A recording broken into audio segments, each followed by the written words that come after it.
il faut que la qualité des services de garde soit au moins bonne. Le tiers des services de garde sont considérés médiocres en ce moment. Et là, je parle des CPE. Médiocre. Oui, je parle des CPE comme des... Et c'est encore pire dans les services privés.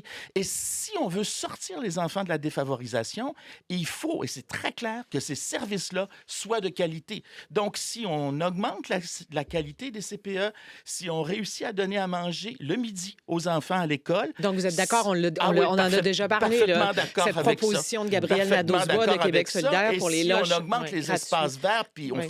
on donne en fait l'accès à des cours de natation. On voit cette semaine, on disait que c'était difficile d'avoir des cours de natation. Oui. C'est des petites choses qui ont rapport à la vie. Je dirais que c'est l'espace de vie des familles et des parents qui s'est rétréci comme une peau de chagrin. Dans mon bureau, je travaille avec une infirmière, une psychoéducatrice. Ce qui me fait le plus de peine chaque jour, c'est de voir à quel point il n'y a pas de vie devant moi.